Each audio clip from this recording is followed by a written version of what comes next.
Welcome to this explainer. Today, we're diving into something absolutely mind-blowing. We are going to explore the astonishing parallels between modern physics and ancient Eastern philosophy. You know, for a really long time, we've treated science and spirituality like they're two completely opposite worlds, right? One is grounded in hard data and complex math, and the other in mysticism and faith. But what if, and just hear me out here, what if they are actually just two different languages describing the exact same reality? Okay, let's kick things off with a fact that literally shifts the whole paradigm. Erwin Schrödinger, the undisputed pioneer of quantum mechanics, was actually reading widely from ancient Indian scriptures while he was coming up with his famous wave equations. No joke. He looked directly to the Upanishads and Vedanta to wrap his head around wave motions and the underlying unity of the mind. And he wasn't the only one doing this. Founding fathers of physics like Oppenheimer, Bohr, and Heisenberg also found themselves repeatedly turning to ancient Eastern texts. So this begs a massive question, doesn't it? Are our most advanced modern scientific tools and our oldest, deepest spiritual traditions ultimately searching for the exact same truth?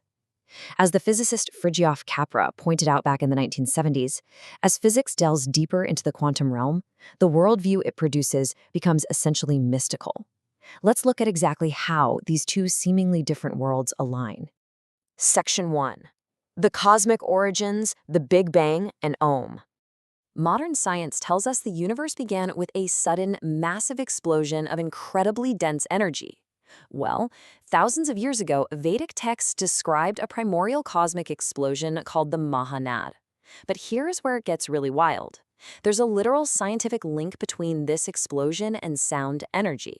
As it's explored in chapter 12 of the Bhagavad Gita, focusing the mind on the supreme is deeply tied to the primordial vibration of Om. And in the modern world, we know for a fact that sound is essentially vibration and energy. Think about cymatics, where specific sound frequencies create highly structured, incredibly complex geometric patterns in physical matter. Or consider the cosmic microwave background radiation. That's the literal hum, the actual echo of the Big Bang, still resonating through space today. These ancient texts weren't just treating Om as a chant. They saw it as the exact acoustic consequence of the universe's birth. It's the fundamental frequency that organized all matter. And modern theories powerfully match this Vedic view of time, too. Back in 2001, scientists proposed the Steinhardt-Turok model, which suggests our universe actually goes through endless cycles of expansion, contraction, and rebirth. This mirrors exactly what the ancient texts describe.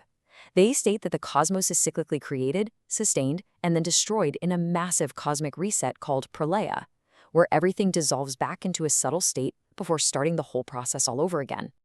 Section 2. The fabric of reality, matter, and illusion. When we put these frameworks side by side, a truly fascinating picture emerges. In modern science, we consider matter and energy to be the fundamental building blocks of reality, famously linked by Einstein's E=mc² equation. But over in Advaita Vedanta, the ancient rishis viewed matter and energy merely as physical manifestations of an even deeper, highly intelligent reality called Brahman. So while a physicist looks through their instruments at a quantum field, the ancient sage looks at Sacham, the conscious fabric of existence itself. Now, you might be wondering why this sounds so abstract. Well, the crucial point here is a problem of communication. As Alfred Korzybski famously said, the map is not the territory. Words are simply qualitative, clumsy descriptions of things.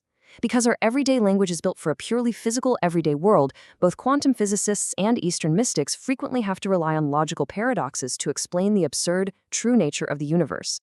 Just take the famous double-slit experiment in physics, where light behaves as both a wave and a particle depending entirely on whether or not we are observing it. It's a literal paradox. And Eastern thought does the exact same thing to explain reality, using concepts like non-dualism to say that the physical world of separate distinct objects is an illusion, or Maya. There are no isolated things in the universe. There are only dynamic events and processes masking a much deeper interconnected unity. Section 3. The cosmic skyscraper. 14 realms of existence. According to this ancient philosophy, existence isn't just some random soup of stars and planets. It is literally divided into exactly 14 distinct levels. Now, instead of viewing this as pure mythology, try thinking of it as a cosmic skyscraper. It's a surprisingly coherent map of reality featuring 7 upper realms meant for enlightened beings and pure consciousness, and 7 lower realms characterized by intense material excess and sensory immersion.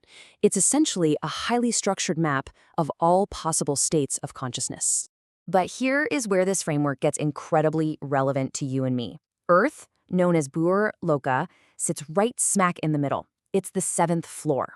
According to these texts, what makes Earth completely unique across all 14 realms is that it is the absolute only floor where new karma is actually generated. In this worldview, the upper realms are like cosmic resorts for enjoying good karma, and the lower realms are purely for burning off material desires. But Earth is viewed as the ultimate cosmic workspace. It's the only place where your choices right now are actively building your future trajectory. Section 4. The ultimate truth, the observer and consciousness. Modern neuroscience often studies the brain's physical neurons to try and pinpoint the source of our awareness. But Advaita Vedanta insists that the fundamental reality isn't physical at all. The phrase, Satyam Jananam Anantam, translates to the idea that Brahman, the Absolute, is the underlying reality, the supreme intelligence, and the pure consciousness itself. Under this philosophy, you are not just a physical machine that somehow magically generates a mind. Rather, you are fundamentally that consciousness, temporarily experiencing a physical world. Ancient teachings often compare this supreme energy, which eliminates the entire material world, to the sun. Just as the sun is situated in one specific place, but its light and heat expand out to fill the entire solar system, this supreme intelligence is described as the grand architect of the natural order governing the cosmos. It orchestrates everything, from the gravity holding our planets together, right down to the very presence of consciousness operating inside your own brain right now. All of this leaves us with a final, profound question to consider. Are you really just a physical body wandering aimlessly through a cold, mechanical universe? Or are you the conscious observer situated at the very center of a deeply interconnected quantum Vedic reality? Realizing that the foundation of the universe might not just be dead matter, but a living, dynamic consciousness, changes absolutely everything about where you fit within this infinite cosmic skyscraper. Definitely something to think about.